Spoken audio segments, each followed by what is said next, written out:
long time since we've spoken, man. I know, I don't know how long it's been. It's been a good number of years.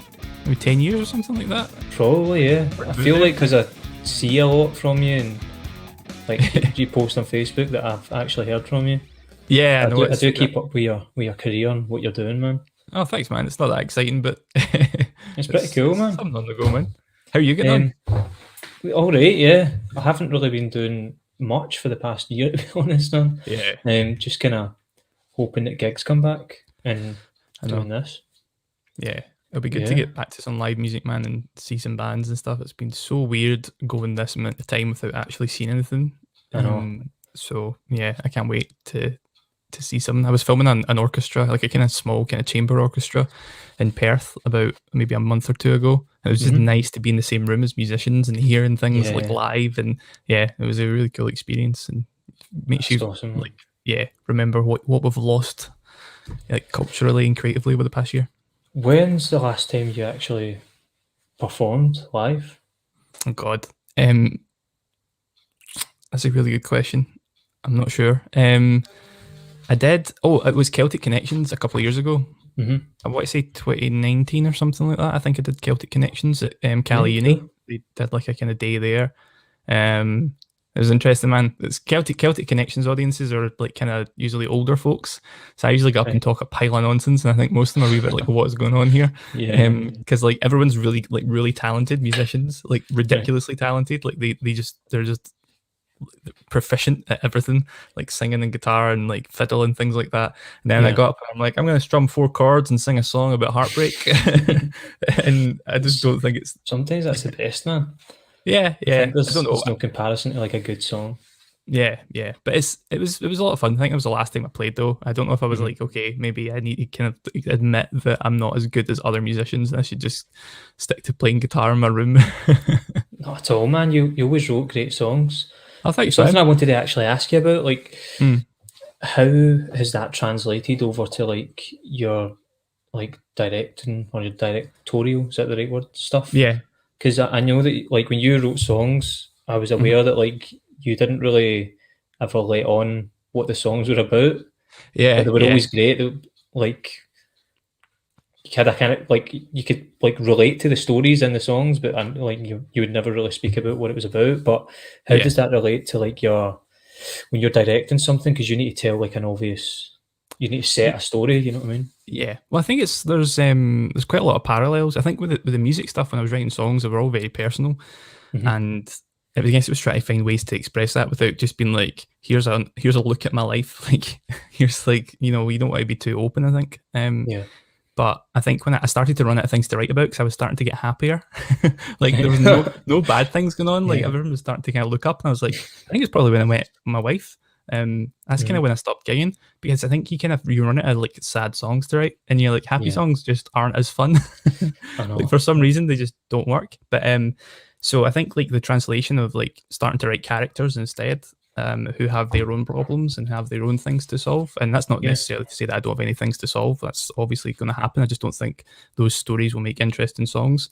So I think from a writing perspective, it's just a way to explore, things that you believe in or want to believe in, or things you're interested in through writing scripts is a slightly different process to writing songs. Because it's not as personal. I feel like when you're writing and singing it's very personal, whereas there's a bit of a disconnect when you're writing for a character, because you can be like, oh, this character's got this issue. It's not me, I promise, but it probably is something that you're kind of holding on to.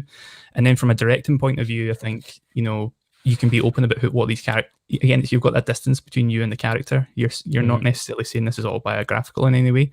So you can kind of just tell the actors about the character rather than about all your shit that's going on.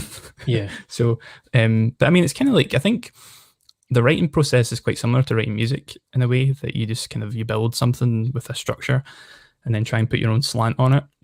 And then the directing aspect is kind of like when you take that song to bandmates and then each of them brings something else to it. It's like you take your script to a cinematographer and they might bring something else to it. You take it to an editor and then they bring something to it. So it's still quite similar in a way to, there's a collaboration. It's not a hard thing to achieve. Like if you've got a story in your head, like sometimes I'll write like comedy things like that I never really do anything with, but I just they'll sit there, and I like think I would struggle that the interpretation of what I'm trying to say wouldn't reach its formation. Do Yeah. you struggle with that, or is it hard to Yeah. achieve? I think it's probably it's difficult in the scripting process. I think because when you're writing stuff, it's hard for you to know that the audience or anybody is going to get that 100%. So that's something I think it's a good idea to find people who I guess have a kind of similar sense of humor as you for comedy, or in terms of story, who have similar interests in films and or television shows and things like that, who you can kind of bounce ideas off. You can send a script to them and say, "Does this make sense?" Like, because it makes sense to me, but then I know the story, and then you can get feedback from them in that way. But then when it comes to translating what you've got on the page onto what's on screen, then it becomes a bit more. I don't know if it's tricky. I think sometimes it feels like you're running on instinct. You're just kind of like, I know there's like directors who like to work in different ways. Some people like to sit behind a monitor and just watch everything unfold, and some people like to watch the actors and not look through a lens or whatever. But I feel like you've got to be somewhere in the middle where you've kind of you just got to pretend you're an audience member and just watch it, like, you know, how is this unfolding? Does this make sense? And then just run on instinct, thinking, am I putting forth what I want to put forth in terms of my intentions for a scene and for a story as a whole. So it's sometimes difficult to know if you're on the right lines. Do you approach genre, like certain genres, differently?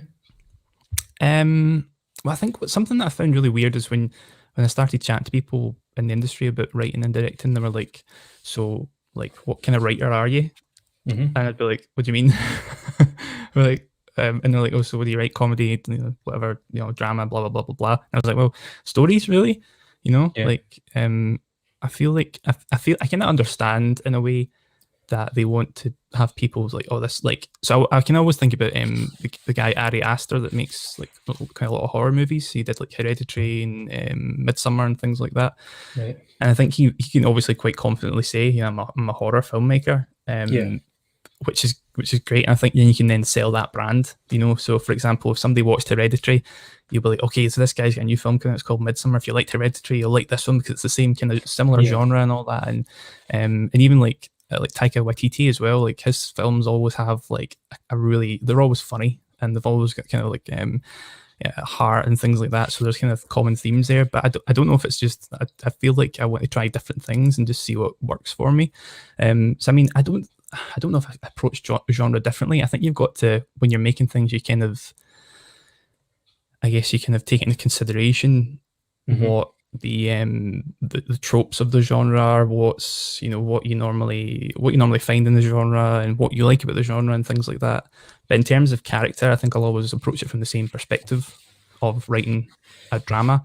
And I think the important thing for anything that's kind of like any horror or comedy or sci-fi or whatever, you know, I think, in my opinion, the genre elements should come secondary to story and character. You know, character should come first and then make it funny. Character comes first, then make it scary, you know, like, so you've got that kind of satisfying backbone. And I kind of feel like some of the funniest things aren't always intentionally funny too. Like I think I was watching your showreel and I seen, is it The Murder of Jenny James? Oh, is that the right? Investigation of Jenny James, sorry. That scene is like really intense, but it's also quite comical in some way. But and like, I suppose there's some obvious inserts of comedy, like with the kind of music that's played and the effect that's used, like to get across that he finds this girl attractive. But it's actually quite a really intense scene, and I think it's because it's so intense that's what makes it funnier. And one of like my favourite comedians and just directors in general is Ricky Gervais. I think he like specifically during like The Office and Extra period when he was working with like Stephen Merchant, I feel like they did focus a lot on the story, and the humour came with the details of who those characters are as people, rather than here's a bit of slapstick comedy. I think that's the way that I would approach. Well, I'd like to approach it. I don't necessarily think I'm doing it at that level, but I think I was speaking to somebody about, I'd written a kind of 15-minute web series pilot script, and then I was talking about sketch comedy, and I always struggle with sketch comedy because I feel like I kind of want to be with the character for a bit longer period of time to figure out why they're funny and how they approach different situations. And I feel like for a sketch comedy, like if I just wrote one sketch with one character, I would find it difficult to figure out exactly what they want to do. And I don't think I've got that muscle in me for sketch comedy. I quite like having a character over time, like, you know, and how that evolves and becomes really funny. And then I think like one of the best, or one of the biggest laughs I've ever experienced recently was in, have you seen Silicon Valley? It's like I think an HBO show.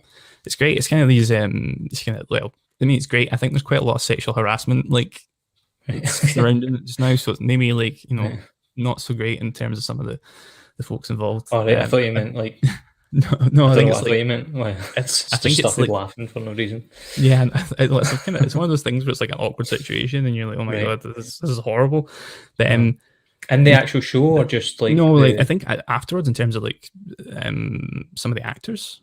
Okay. I don't know the ins and outs of it. Obviously, I don't want to you know, say stuff that might not be true, but I think there's like kind of stuff going on there that obviously is not great. But apart from obviously the kind of the behind the scenes horribleness of the show, there was some really great character work. There's one character in particular who's really quite funny throughout it, but it kind of builds up to one particular punchline that just absolutely floored me. And it was after like probably a couple of seasons and episodes deep, but because it was kind of like it was in character but so out of character that this joke just landed so hard, and it was one of the funniest things I've ever seen.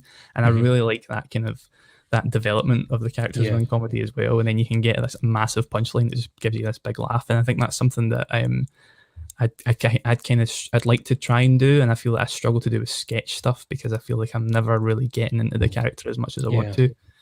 But yeah, that's. I think you need to be, if you're doing sketch, you need to be really. It sounds ridiculous, but you do need to be really great at it, because there's been some sketch shows that have been on that are just like they're there, but they're just not. I don't know. They just don't hit as hard. Yeah. Like I kind of liked. Sure, like naming the most obvious kind of comedy stuff here, but like the Mighty Bush, I think, was really good and for incorporating elements of like sketch comedy, because you had these characters that you were going on a journey with throughout all the seasons, but they were able to put in these obscure characters each episode that would maybe be in like a 2 or 3 minute sketch. Yeah. I think I really like the Mighty Bush, and like I think as you say, like, you know, you can watch an episode and it's great, but you can pick out a couple of scenes and they do work standalone really. Yeah. And I think I really admire sketch writers, and I think there is scope to then work with those characters across later sketches. But I think it's just trying to get that character out on the first instance. I feel like it may be quite difficult. Like I think Key and Peele sketches are like some of the funniest sketches I've ever seen. I've never actually watched their show, Key and Peele. It's Jordan Peele that did like Get Out. So he kind of like a sketch show. I can't remember, was it Key and Michael or something like that his name is? It could be the other way around. So the two of them have this sketch kind of show. I've never actually watched it on TV. I think it's on like Comedy Central or something, but I've always watched the sketches on YouTube. But I love their stuff because some of it is so like just so bizarre, like just really utterly ridiculous stuff, like stuff that kind of I find hilarious. And like if I showed it to my wife, she'd be like, I don't get it. But I'm just like I just think it's one of the funniest programs, and I just love their sketches. And like I just don't know how they get that muscle. Like I tried writing a couple of sketches again that were pretty weird. I wrote a sketch for BBC that was about me milking my cat. Nice. I had an email off one of my students going, I've seen that sketch where you milked a cat, and I was like, cool, that's probably not great for, you know, trying to teach people about things. There's not a lot of authority there if you've seen somebody, you know, milk their cat. So is it a dramatized scene or is it a comedy? Yeah, it's like Crime Watch, man. It's like, the cat's got a bloody face and everything like that to protect its identity and stuff. So, like I have tried sketch comedy, but it's a tough thing, man. Tough gig. So how, like, I think one of the things that I'm not aware of is how you bridged between music and film. Because I think when I'd done a music video for you guys, like years late back in the day, I think that was like the 12 first, years ago, something like that, maybe. I think so, yeah. Terrifying. And I think at that time, I don't know if you've done a video before that or not, but I remember it being. I think that was our first. Like, yeah. Was it? Yeah. Because I remember there being something about like makeup and stuff like that, because she's putting makeup on you. I never even thought like we'd have to put makeup on and stuff. Like, so how did you get from like being a musician to like doing this, man? Yeah, it was a bit weird. I actually think it was to do with the band a wee bit as well. Like, I've always loved like films and stuff, so I remember being at primary school and I loved The Mummy. Like, and it seems to have making a bit of resurgence just now. Everyone's like, "Man, how good was The Mummy?" I was like, "Man, I was on this like when I was like 7 or whatever." I don't know. It might have been slightly older, but like I remember I wrote like a rip-off script of The Mummy, but it was like with primary school students who went on a trip to Daddy or something. Do you know what? I should have went down that route. I can't remember what it was called. It was like proper, like I was writing into ancient Egypt and stuff, man. I wrote this kind of script, and I used to like gather people from my school together at lunchtime and we'd rehearse and stuff like that. And it like I actually sent the script to STV, like handwritten on paper. And I got a response from someone saying, "Oh, thanks very much, we'll consider it," and all that. And I was like, "That's very kind of them," because it was literally written by like a child. But when I was in the band, we made another music video. So I think we made 3 or something in total. So the third one we made, we didn't really know what to do for it. We had no ideas, but we were playing some festivals. That was the year that we did like Tina Park and things like that. And we were going down to Heavy Fest right down the bottom of England somewhere. It was like Kent, kind of around about that way. And I borrowed a camera off someone and basically was like, I'm going to shoot some stuff at the festival and just try and like make it, and I had no idea what the camera. I think the only way I knew how to like adjust the exposure was by shutter speed, which is not great. Like if anything for filming, like don't touch the shutter speed. For some reason it worked though, and it looked okay. So that was like the first time using the camera, and then I kind of went in through music. So I kind of knew that I wanted to get into filmmaking like properly because my grandpa was really into films as well. Like he always had like a camcorder about, so I'd always been interested. And then I thought the most obvious way in is to go in as a composer because I, was a musician. Then I realized I suck at composing, like anything that involves like more than just guitar, bass, and drums, I think. But I did a little bit of composing. Then I did a master's in sound for film or sound for moving image at the art school, and then that's kind of when I made my first short film, and that's probably when I fell in love with it. But I got a BAFTA New Talent Award for that film for the sound design. Then that kind of got me a job working as a dubbing mixer. I met another filmmaker, John McPhail in Edinburgh. I'd shown my film there. He had a film on, and he was like, "You need to hook up with this company in town." So I ended up getting a job with them after applying for work experience, and then started shooting documentaries in my free time. Then I got jobs at BBC, and then I moved to STV, and then it just kind of spawned from there. And then I did a writing degree and stuff, and then just started making more and more stuff. And so it kind of did all stem from like being in the band and stuff. Yeah. And making like that first music video, like getting the camera in my hands. And that's awesome, it's always something I wanted to do. So it's just kind of fell into place. I think being in a band forces you to be creative. It sounds silly, man, but it does like just force you to get into all these different things. I remember Tom DeLonge saying, like back in the day, like when Angels and Airwaves were like really active, and he created this thing called Mod Life. Oh yeah. I don't think it ever really kicked off, but it was like an early version of every sort of social media that you've got now. It was like a bit of Facebook and YouTube put together, and like bands were able to communicate directly with their fan bases. But I remember him saying at the time, like he reckoned in the future bands were going to be like this kind of more of an art house type thing where it was all under the one umbrella, where you would create films and music videos, and it would just be this big thing, like I can't think of it, like a big brand basically, which sort of is the way that it's going now. Yeah, I think, well, there's so much, I think there's kind of, well, for one, I think it's just as difficult to kind of get like a record deal. I mean, like I feel like that was something that was from a bygone age. Whereas it's easier now to make your own stuff, and I think because there's so much stuff out there that you're kind of forced to kind of, record your own music and shoot your own videos and do your own marketing and design your own record sleeves and things like that, and you kind of have to do all those things. Especially because, well, one of the things about being in the band was like, I remember like one of the last songs I wrote was pretty much about how all my friends were out, like, like working jobs and making a little bit of money, but were able to do things. Whereas any sort of money I got from being in the band was put into buying more stuff for the band. Yeah. Like, and I feel like it kind of, you can't afford to hire someone to do an album design. You can't afford to do something, to hire somebody to do a video. So you've got to do all those things. So I think it kind of does push you to kind of be like not just like a songwriter or whatever, or a musician, a performer, but to do everything, because you don't have the money to do it, because it's expensive being a musician, man. It really is, pricey. man. That's probably like a good way of thinking about why like a lot of musicians who are maybe considered, or bands that are maybe considered not as good as like another band, and they break through, is because they've not spent as long on their craft, but they've had the money to actually sustain the career.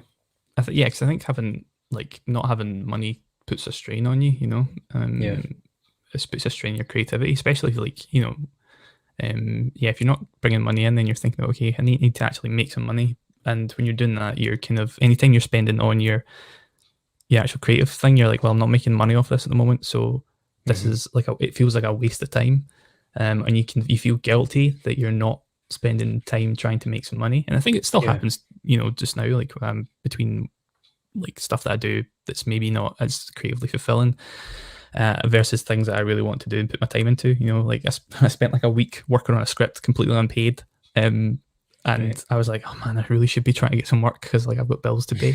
And you kind of get that creative guilt thing where like I need to make some money here. And I think it was worse being in the band, because there was just, it was like hard to make any money if you got paid for a gig and it was split between the four of you. So even if you got like a couple of £100 for playing a 30-minute set, you've still got to, everyone's got to split the money, or you just put it in a pot and then you use it for something else. So you never really make anything. I always used to have this negative outlook on like basically what I do now for my career. It's like doing weddings and covers and stuff, because I never thought that the two things could cross over. But when I started doing it, I realised that the amount of opportunities that opened up because of doing the weddings and doing covers, like it really helped hold up the other part in my career that I don't make money from. Exactly. It's pretty cool, man.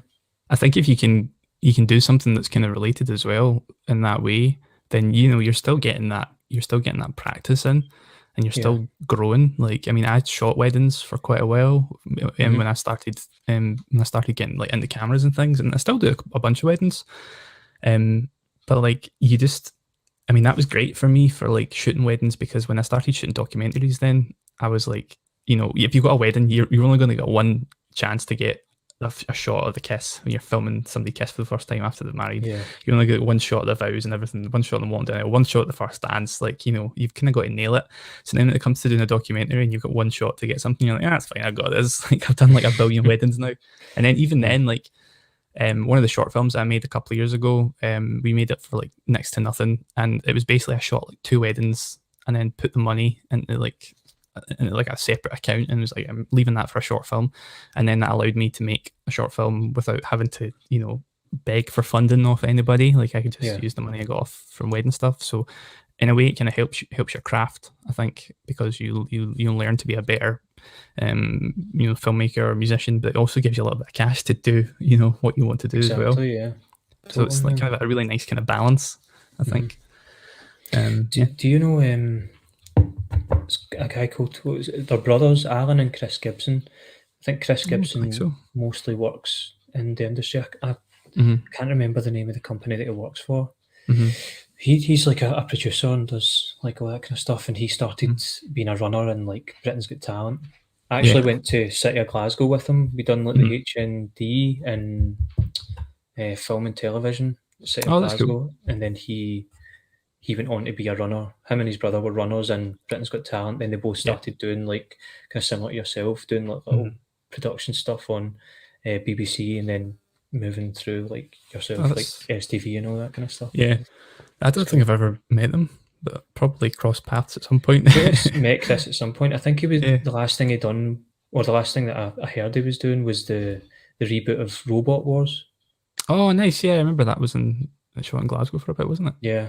Yeah, that's mad. I remember who was presenting it though. I don't know. Maybe the same guy, I don't know.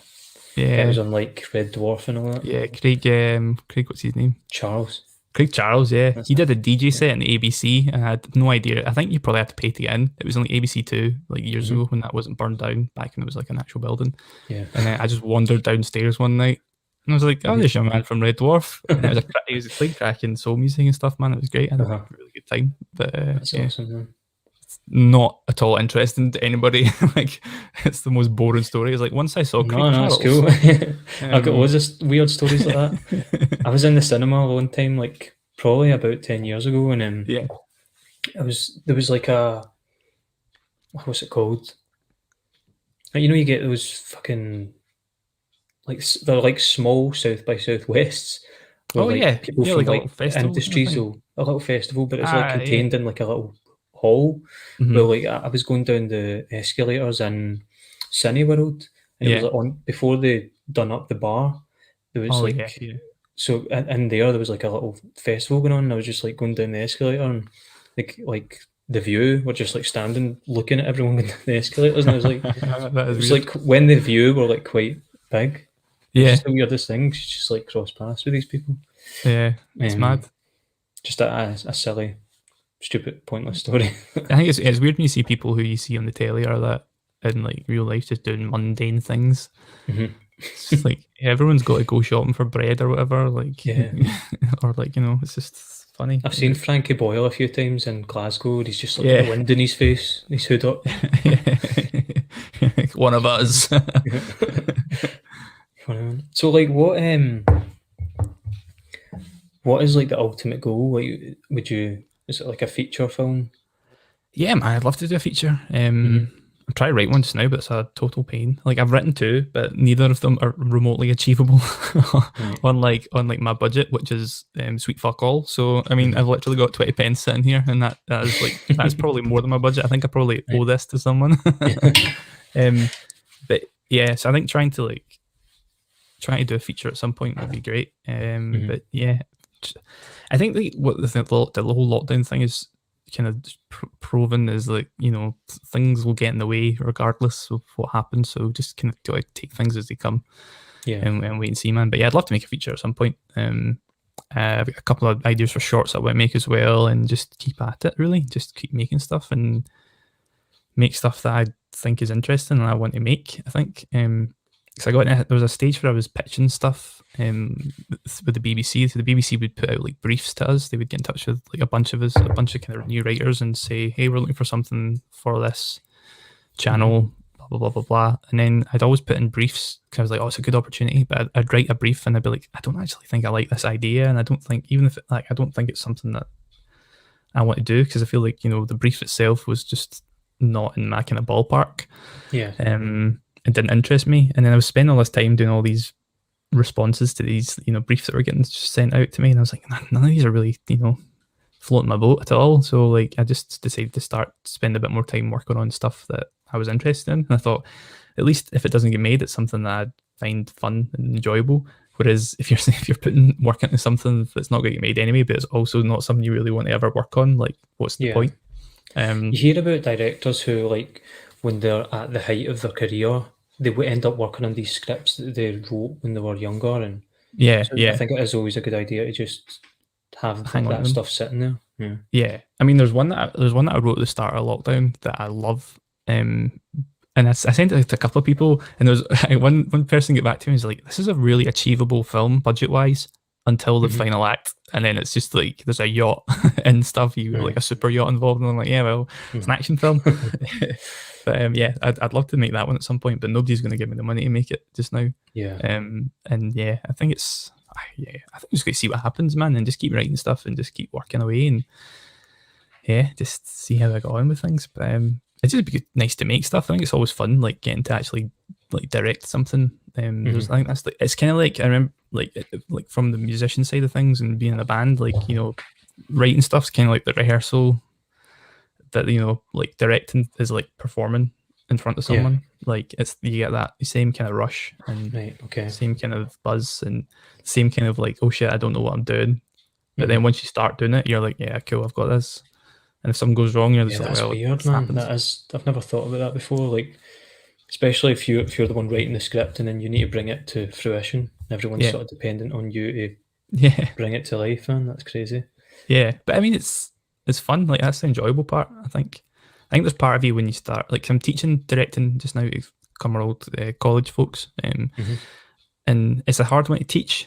If anybody's watching this, they're probably like, "What? You don't know what you're teaching us?" But I think like there's so much you can teach about how you communicate with people and shot sizes and things like that, and just try to like communicate what you want from something. But the actual art or act of directing, I feel there is something that's really just you kind of go with your gut, and I don't really know. It's a hard thing to teach someone. Just go with your gut, like when you'll know when something's working, you'll know when something isn't working, and some things change. Sometimes things change in the day, and that's totally fine as well. And it's kind of like it's almost like a kind of an improv thing,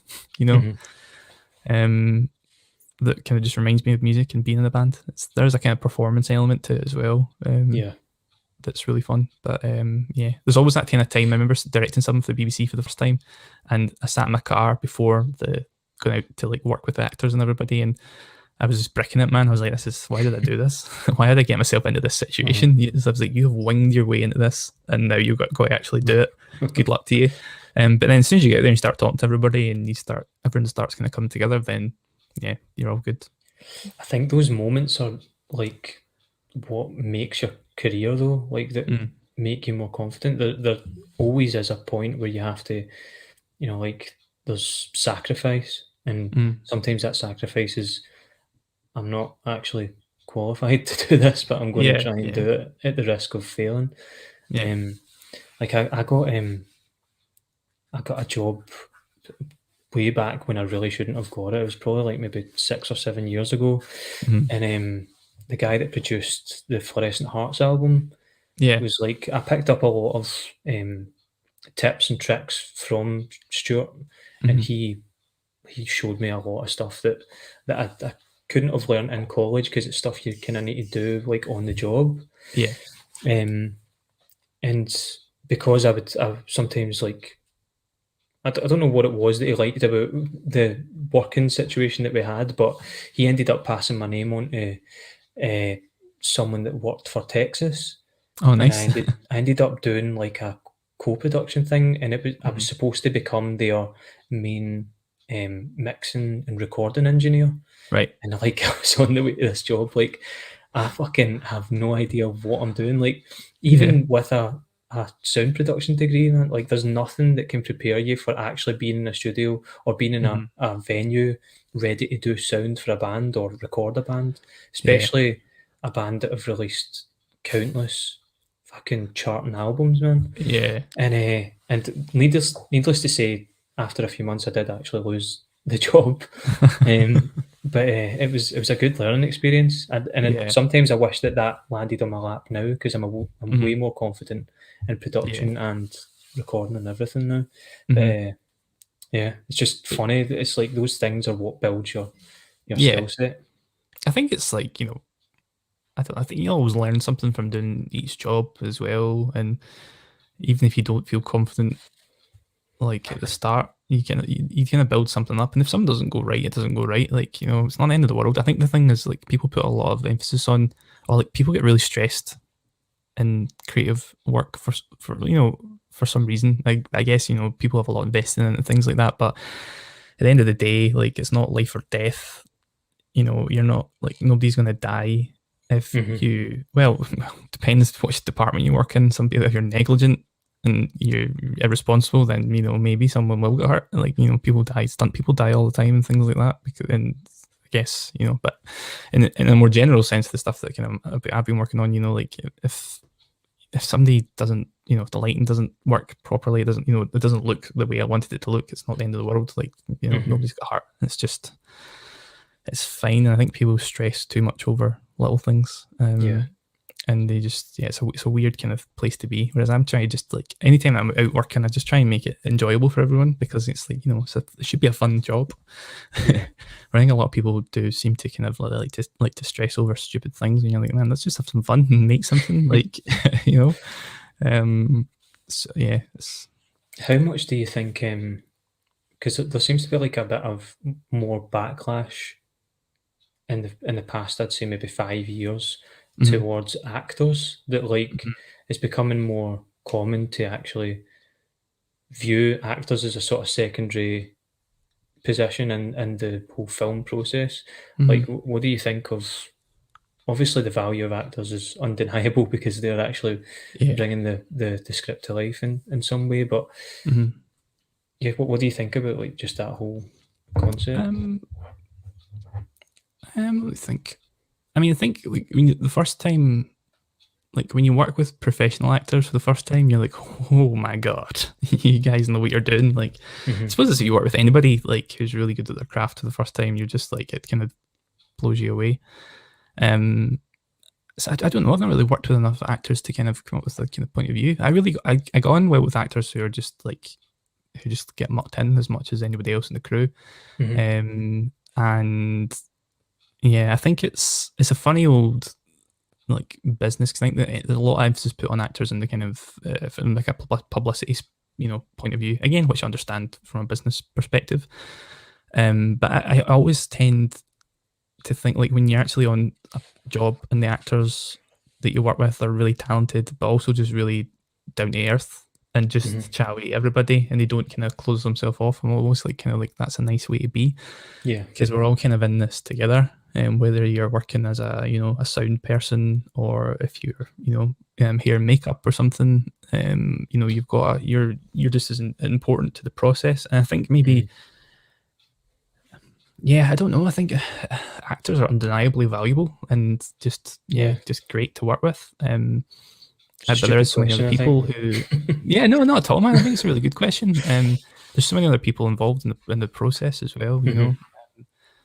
There's something I did. I suppose it seems. Sorry, on you go, man. No, on you go, man. I'm going to take a wee sip of my juice anyway. Cool. Other cokes are available. I think it probably is.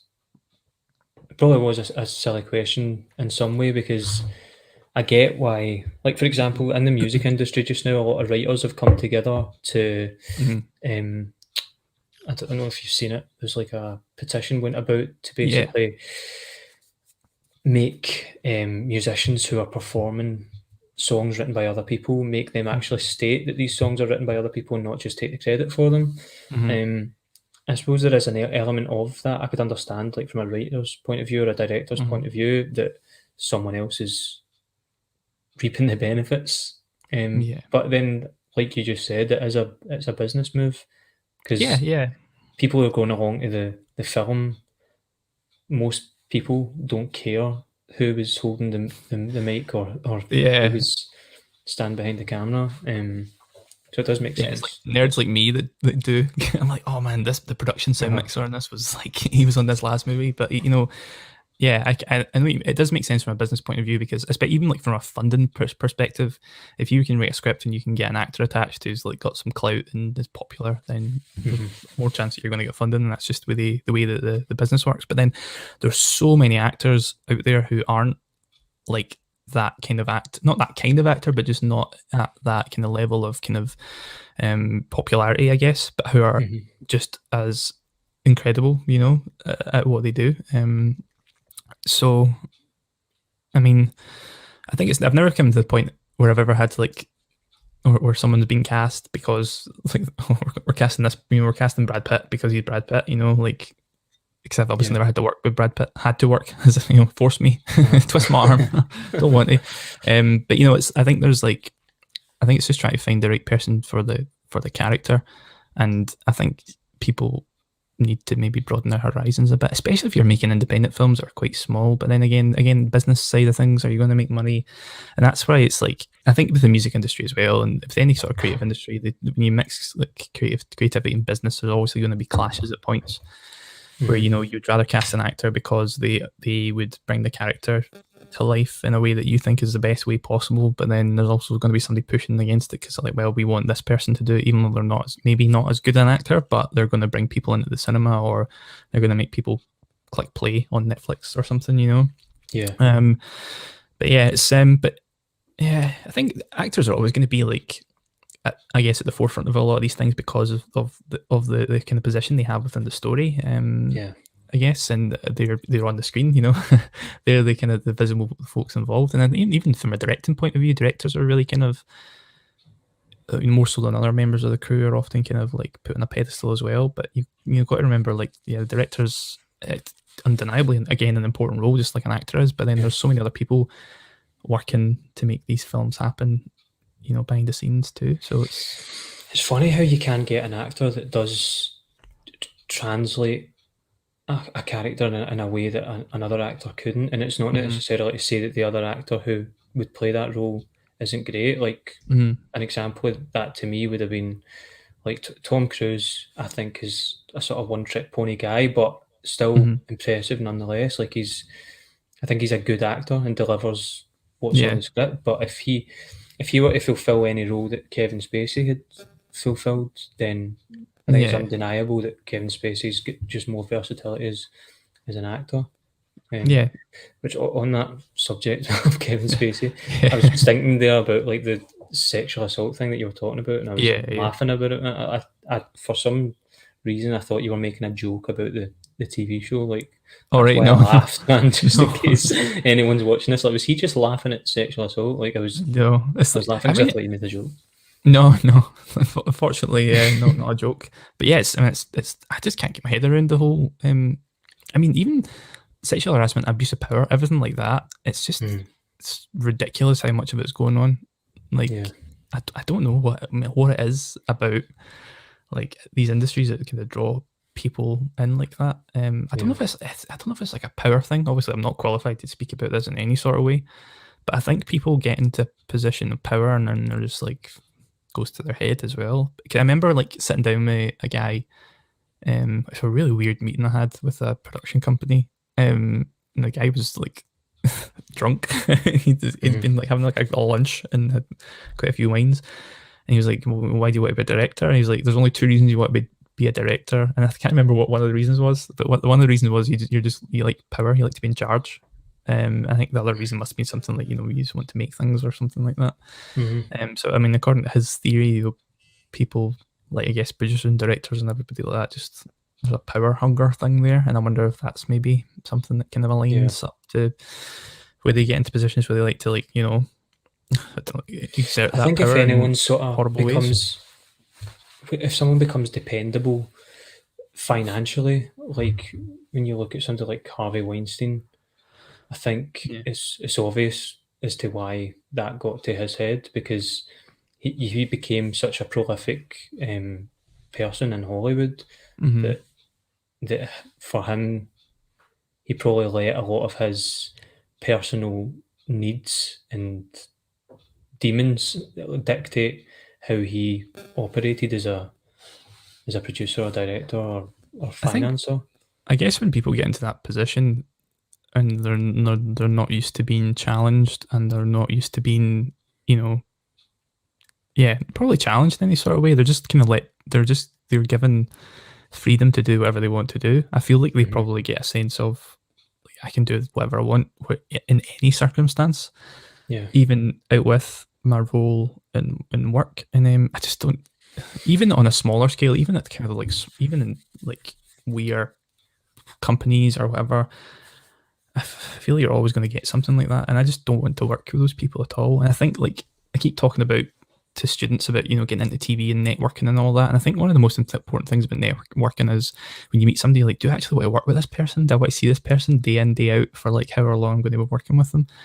I mean, and even when it comes to casting as well, you might even, you know, you might cast an act, or you might, you know, audition an actor and go, they're really talented, but I don't know if I could put up with them like for a couple of months.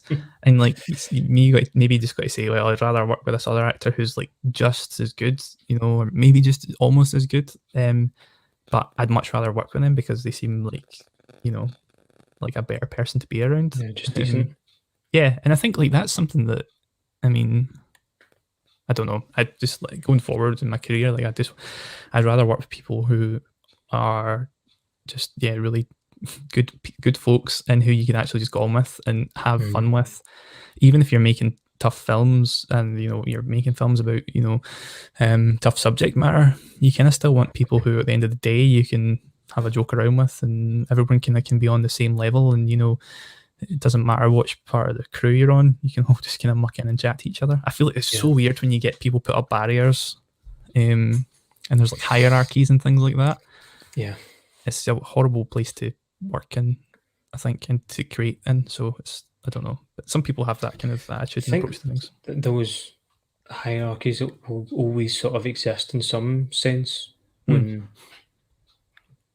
like, just by matter of fact of like who's like, I know like a whole crew makes a film, but there obviously are more integral pieces to that puzzle that allows the film to actually take shape.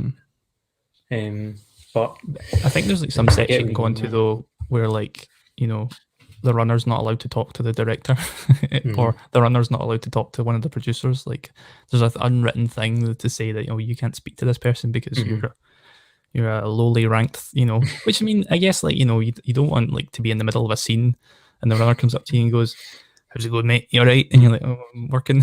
Like, funnily enough, that's a really funny scene. Yeah, totally. If you could shoot that'd be brilliant. I remember like when I was a student, like I was an extra in River City, because like I found it really interesting to do extras work and like watch how productions work and things like that, and how directors work. One of the directors was totally mad. He used to cut about a trench coat and a cowboy hat. It was like, what a caricature. But hopefully hopefully that guy never hears that. But there was one extra who was just like, "I'm going to go over and talk to the director. I'm going to ask for a part in this episode." And I was like, that is not how this works. So like, fair enough, like maybe just, you know, keep that person in check and just be like, no, maybe not today, maybe another time. But like, I think there should be a kind of it should be a bit more open, I think. And yeah, the whole power structure is weird, man. It's weird. Just be nice to folk. I mean, that's it. Just like, don't be a dick. It's really hard, I think, to be in those positions. Not in, I don't mean and not take advantage, but like I think you would have to, like, for me, getting out of chasing trying to become a famous musician was really important. Because it coincided with me having to give up things that I cared about morally to try and achieve those goals. And the more times you do that, you're piecing together a person who isn't you anymore and is willing to do whatever it takes. So I think I would imagine that those people who do that, like, you hear stories about Quentin Tarantino, and I don't think he's a particularly a bad guy, but I know that he's quite a what's the word, man? Like a powerful director, and not a abusive way, but like he likes to get fucking job done. Can be quite whatever word fits in there, man. Yeah, I mean, I think there's a way of doing things, like and having like some sort of, like, I guess, sense of authority, but also not being that was the word. a total dish. Like, even like when I'm teaching my students and things like that, like, you've kind of got to have some sort of level of authority as a lecturer, which I don't think I've got much of, to be totally honest with you. But sometimes you've got to be like, guys, you got to get the work done. Like, if you don't get the work done, then, you know, you won't get your qualification. But then other times you can just sit and chat to them about films and stuff, like, you know, on lunch. Like, sometimes I eat my lunch at my desk, like when we were in college, and, you know, just chat to them about what they're watching, and as person to person. Like, it doesn't always have to be this. Is that not wild that you teach in the place that we were taught? It's not. I think it's quite nice. I'm familiar with it, and it's good. Like, and I enjoy kind of chatting about films and everything. So yeah, it's good fun. But I think there's, like, you know, I guess there's that kind of level of authority there. And it's just about, I think, just treating people. One thing I really hate is when people talk to younger people, for example, like there's a difference there. So like I've got school students, this is totally off topic, but I've got school students as well, and they all say, "Hello, sir," and all that, and I'm like, "All right, how's it going?"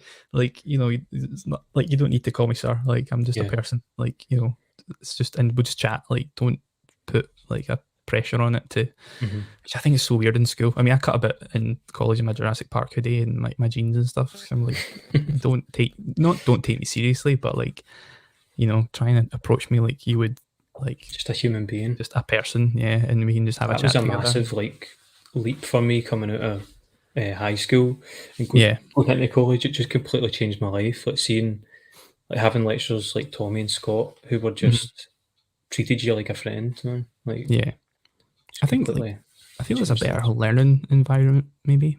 But and I think, I guess, if you're on set with people, like, it's maybe, hopefully, it would be a better working environment for people. But yeah, it's a weird. There's a lot of power hungry people cutting about, and I think, unfortunately, they get places because of that. I don't know. People seem to take them seriously because they're, I don't know, like, they've got this weird attitude thing going on. But Yeah, maybe things will change. I hope so, man. Yeah. I think it is like complicated as well. Yeah. Yeah, I just think if you're working in the creative industries, then, like, just enjoy it. Like, try to enjoy it.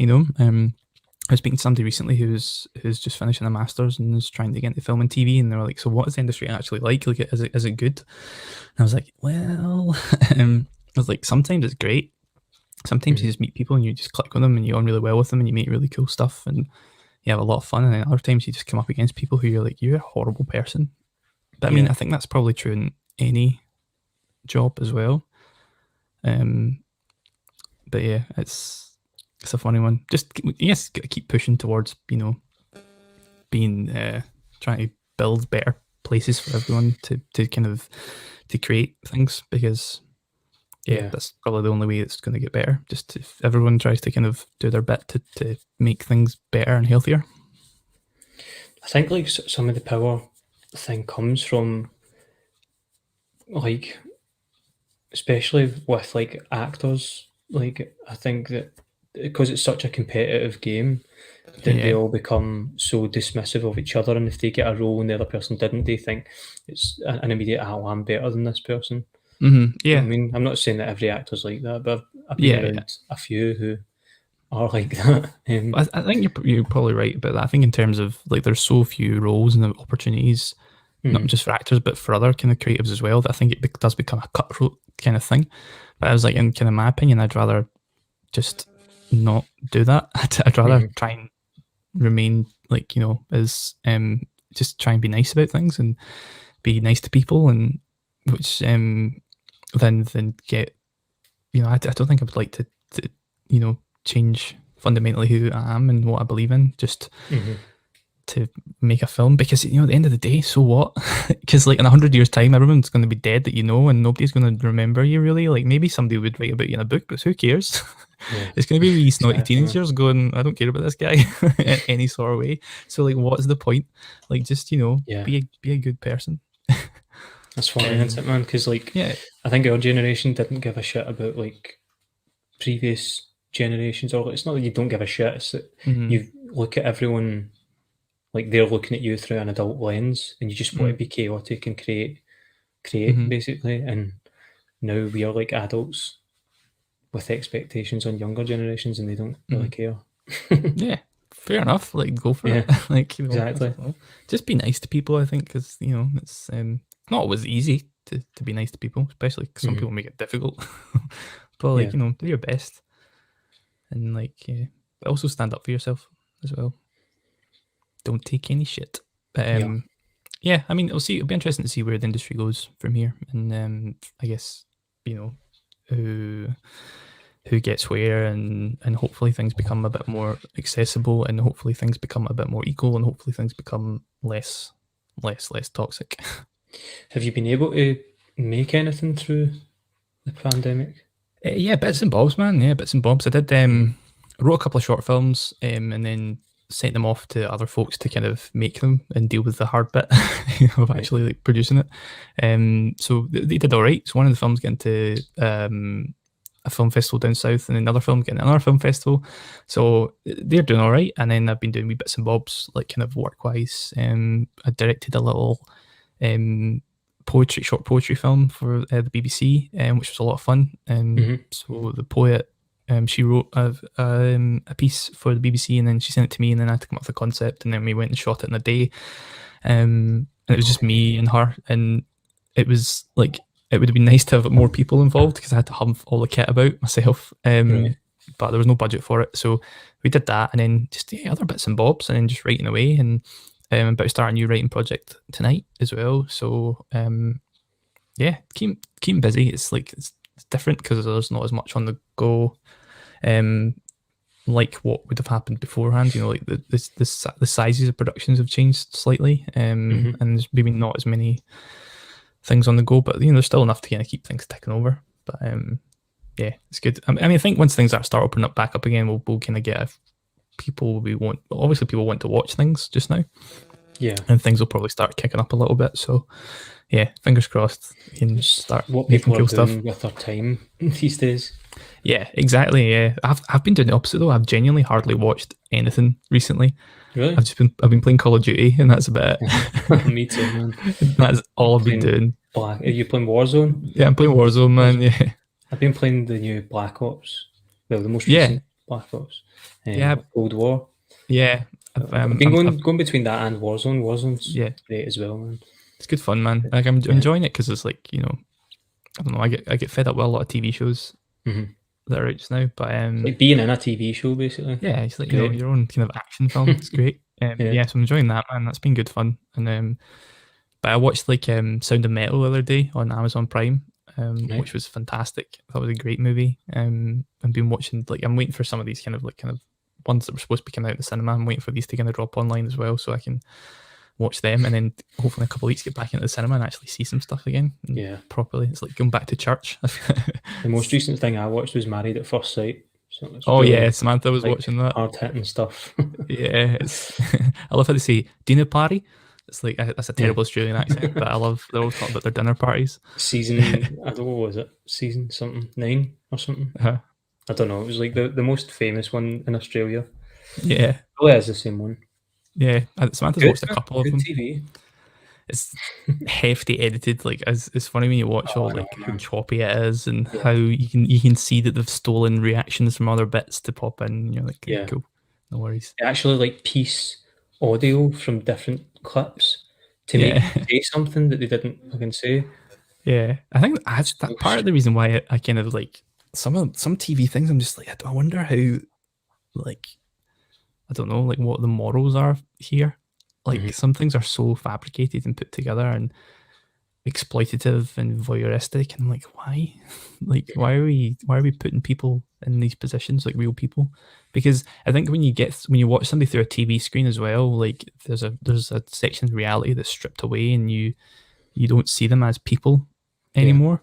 And I do wonder, like, what the responsibility of people is, producers, TV producers, to be more mindful of that and how that's going to impact people's lives. I find some factual programs morally questionable. I was actually thinking about this recently. Like, I saw some videos for some political parties for the upcoming election. And I was like, I wonder if somebody approached me to make a video for them, like if the Tories approached me to make like a campaign video, like what my response would be.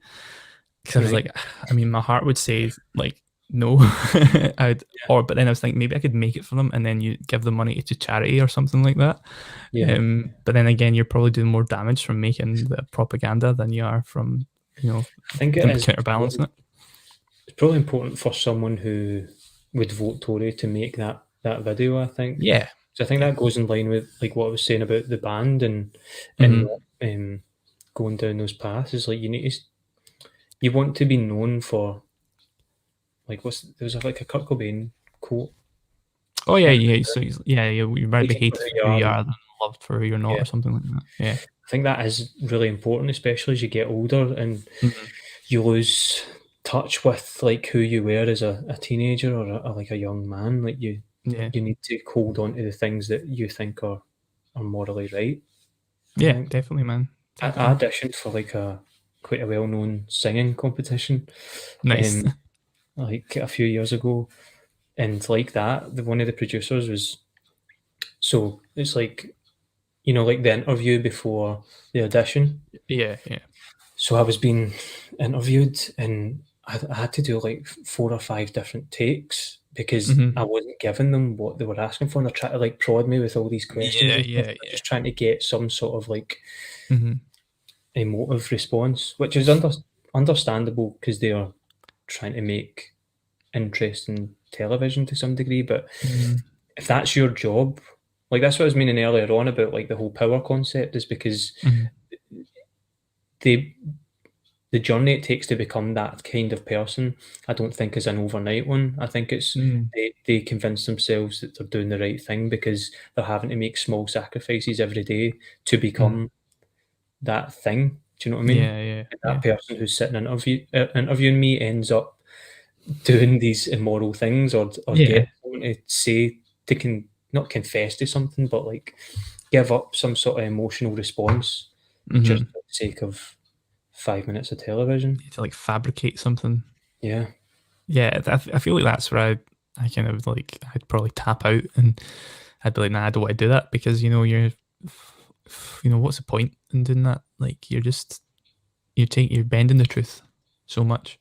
Yeah. And or even you're not even bending it, you're just creating a new truth, so to speak, I guess. And like in factual TV, like, I think you should have a responsibility to be honest and not just put things together so that it's dramatic. I mean, if you want drama, why don't you just write a bloody script? In which case you can, you've kind of got free reign to do what you want with your characters, because they're not real people with real lives, Yeah. And I mean, I think when you're making programs like factual documentaries or anything like that, you're probably going to work with people who are experiencing things that are, quite maybe stressful or emotional or things like that. And I think you've got a responsibility not to twist that for drama's sake.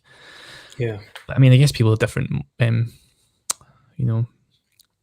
different ideas of how they want to approach those things. And I think a few of them I don't really agree with. Well, it's quite good at, I think, telling a really good neutral story. Yeah. I think the folk that he interviews as well are quite complex people.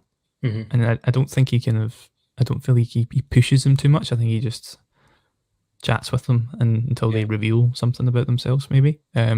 Which I think is probably a better way of doing it. And it's probably a gentler way of approaching things. Whereas I think when you get a producer behind the camera who's off screen and who has no responsibility because they're not seen on camera, like they're not asking the questions on camera.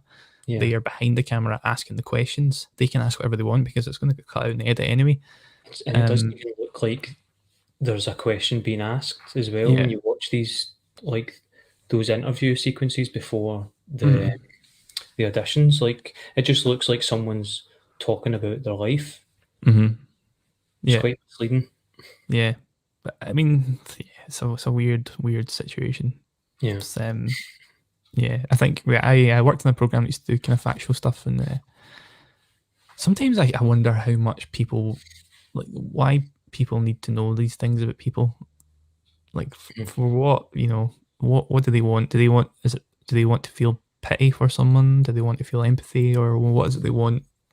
Do they want to feel grateful for their own lives are better than, like, oh man, they've got it worse than I've got it, I feel much better about myself? But then that's kind of shit on that person, because I don't know, it's a weird situation. That's why I prefer writing comedy. Making characters up and making them say silly things and do silly things. Yeah. And I mean, you can still work in, your own kind of viewpoints in the world and things like that in there, but you can also, you're not exploiting real people and real people's lives. It's funny that, like, the things that we would have watched growing up that seemed like ridiculous back then are now, I mean, it's good, but it's become like culturally accepted. Like, I'm not saying that this is accepted culturally, but I mean, there was like a documentary for a while about a guy that was like in love with his car. Yeah. It's like that's probably just like a sexual preference. Like, I like cars. Yeah, good for them. Well, as long as the car's not getting hurt. Yeah. Whatever you're into. It's cool because I think that in some way that's maybe not specifically the car thing, but it's created instead of having to like fucking order VHS tapes for like Japan, now there's an actual like category for you on Netflix where you can watch. You can watch all these car shit. Yeah. Definitely a brave new world. But it'd be interesting to see where we go next. Definitely, man. This has hit like an hour, man, so thank you. Oh, wow. No worries. Hope that was remotely interesting. Oh, it was, man. It was really cool. Probably the only question I didn't ask actually that is such like I always manage to get in like these basic questions that like sort of anybody would ask, but like I'm genuinely asking this one because I don't I think I understand it, but I don't know how to like explain it, like about what the role of a director actually is. Yeah, I mean, that is a good question. I mean, I think the role of director is really just to kind of tie things together. The breadcrumb in your burger mix or something. I don't know. That's a terrible. Don't use that. But I don't know. It's just kind of like having a point of contact and guess having somebody who's got a kind of an oversight of the entire project.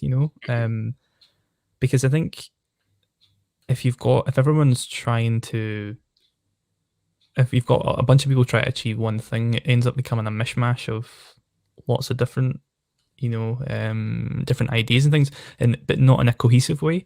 So I think it's probably the director's job to make sure that that all comes together in a kind of cohesive manner that kind of makes sense. I mean, I guess one of the things that people will probably refer to of recent times is the whole Justice League film, and how that was the first one was an amalgamation of Zack Snyder and Joss Whedon, and it didn't really gel very well. And I've actually not watched the Snyder cut just because 4 hours, that's a lot of time, and I'm not that into that film. But it's probably more consistent, I guess. I don't know, but I think there's probably something like that. There is a consistency there, and just being able to have that, just tie things together really in a kind of creative manner. And I guess like, it's quite a funny role because there's a bunch of technical things that I think a good director should have a good technical understanding of. How film works and how the language of film works, be able to speak the language of film, know what you can achieve, from camera and lighting and sound. Not necessarily, you don't need to know everything as in depth as those people who are in those departments and whose craft that is, but it's a good understanding to know the capabilities and how to communicate with them, in music as well, obviously, in costume and production design. It's good just to know what all these what tools you've got in your tool belt, I guess. Or toolbox, or wherever you keep your tools, essentially. If you're making like a film, do you think about like color palettes and stuff? Like, do you think, well, what do I want this scene to look like color wise? If I'm like trying to convey a certain emotion. Or? Yeah, I think like when I started making films, it's not something I considered. And I think it's something that's tough to kind of achieve on a lower budget. Maybe it's not, maybe it's just I find it tough, but it's something I consider now. And I think that's like, as I've made more and more films, I've realized about the importance of these roles, and like the importance of a color palette, and the importance of locations, and the importance of costume, and how all that feeds in.